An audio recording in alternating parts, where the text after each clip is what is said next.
First thing first, आपको यहाँ से बहुत सारी रेंजेस दिखती है. Okay, you saw the highest Himalayan ranges from here, like Kamet, Nanda Devi, everything. But अभी क्या आप देख रहे हो, वेदर पैक है. जो मेजॉरिटीज़ आपको दिख रही है वो मैं आपको बता दूंगा. ठीक है, फर्स्ट थिंग फर्स्ट, जो आपके सामने एकदम बड़ी सी दिख रही है, जो सामने दिख रही है एकदम, जिसके ऊपर बादल लगा हुआ है, इसको बोलते हैं बुग्याल कोटी. बुग्याल कोटी के पीछे आती है नंदा देवी सेंचुरी, जो कि कई सारी बुक्स में, बहुत सारी जगह डिस्क्राइब्ड है. नंदा देवी सेंचुरी, कहीं पढ़ना नंदा देवी सेंचुरी के बारे में. सेंचुरी के अंदर 9 पीक्स आती हैं. 9 में से अभी आपको 2 विजिबल है, बट वो बादलों के अंदर घुसी हुई है. Right one is called Nanda Ghunti, left one is called Roti. Roti या नंदा घुंटी. ओके, ठीक है.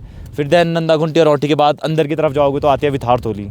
विथार तोली 1 एंड विथार तोली 2. कल पांगा चला, अगर होपफुली मौसम साफ होगा तो आप देख पाओगे, है ना. विथार तोली 1, विथार तोली 2. फिर आती है नंदा देवी. नंदा देवी आपका इंडिया में हाईएस्ट पीक है इन द बॉर्डर्स. अगर आप बॉर्डर के अंदर देखो, नंदा देवी इंडियन बॉर्डर्स के अंदर. Okay, so is the highest peak Nanda Devi. But अगर आप नंदा देवी को छोड़ दो तो कंचनजंगा है, जो कि इंडिया और चाइना और क्या कहते हैं पाकिस्तान, 2-3 कंट्रियाँ शेयर करती हैं. Okay, Nanda Devi is the peak, जो कि क्या है इन इंडिया, जो टोटली इंडियन बॉर्डर्स के अंदर है. ठीक है, नंदा देवी से थोड़ा आगे आओगे तो आपको दिखती है वो जो एकदम, इसके पीछे बहुत सारी है बट वो अभी दिख नहीं रही. ठीक है, तो मेंशन करना बेकार है, आपको बेकार में कन्फ्यूजन होगा. जो दिख रही है, ठीक है, पीछे एकदम शार्प वाली दिख रही, देखो सबसे, ये द्रोणागिरी आपकी, ठीक है, जो आपको पता है. इसके आप लेफ्ट में आओ, लेफ्ट में द्रोणागिरी से लेफ्ट में पीछे देखो, एकदम शार्प दिख रही है, शार्प पीक दिखी, उसको बोलते हैं ऋषिकोट. ठीक है, दैट इज कॉल्ड ऋषिकोट. ऋषिकोट से आप थोड़ा इस पे आओगे तो मैंने द्रोणागिरी के राइट में एक और घूमी हुई पीक दिख रही बादलों के अंदर, बहुत अंदर है, उसको बोलता है चैंगमैंग. इस पे चैंगमैंग, इस पे आपकी नेटफ्लिक्स पे सीरीज़ बनी है, द शाइनिंग माउंटेन, बुक भी लिखी गई है. कभी टाइम हो तो देखना, कभी टाइम हो तो पढ़ना. ठीक है, नहीं, the shining mountain. Okay, then आगे द्रोणागिरी के राइट में आती है त्रिशूली. त्रिशूल नहीं है, त्रिशूली. त्रिशूल आपका इधर है, त्रिशूली आती है उधर. त्रिशूली ईस्ट है, त्रिशूली वेस्ट दिखती है.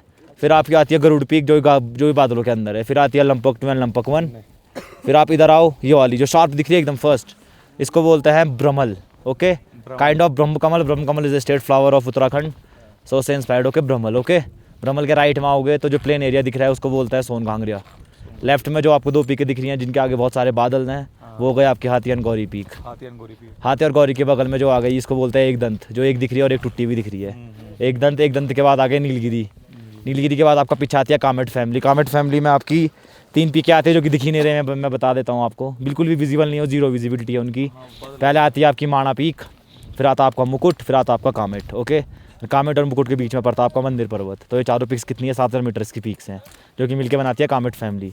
कामेट फैमिली के बाद आता आपका नारायण पर्वत दिखता है. नर पर्वत के बेस पर आपका बद्रीनाथ धाम है. ओके, फिर आता आपका एवलांच पीक, जो कि नर की रेंज के पीछे दिखता है, इधर पीछे. फिर इधर आओगे तो एक जो यहाँ आपको कैंप साइड से एक वाइट दिख रहा था होगा इन रिजेस के पीछे, वो था mount Neelkanth. Okay, mount Neelkanth अभी दिख नहीं रहा, वरना दिखता है. माउंट नीलकंठ के बाद आता आपका केदार डोम आता है. फिर चौखंबा आता है यहाँ पे ना, वो भी दिख नहीं रहा है. फिर उसके बाद ये थोड़ा बहुत दिख रही है, इसको बोलते हैं केदारनाथ. नीलकंठ थोड़ा बहुत दिख रही है, वो जो अंदर बादलों के थोड़ा गई है, वो नीलकंठ है. जो बीच में जो ये गए हैं बीच में ना, एवलांचेस के बीच में, जो ये वैली के बीच में पीक दिख रही है, वो है एवलांच पीक. केदारनाथ आपके इधर बादलों में है, जो लाइन से क्लाउड लगे हैं ना, उन क्लाउड के पीछे. कल पांगा चला था, अगर होपफुली मौसम साफ होगा तो आपको ज़्यादा क्लियर रहेगा. ठीक है, ओके.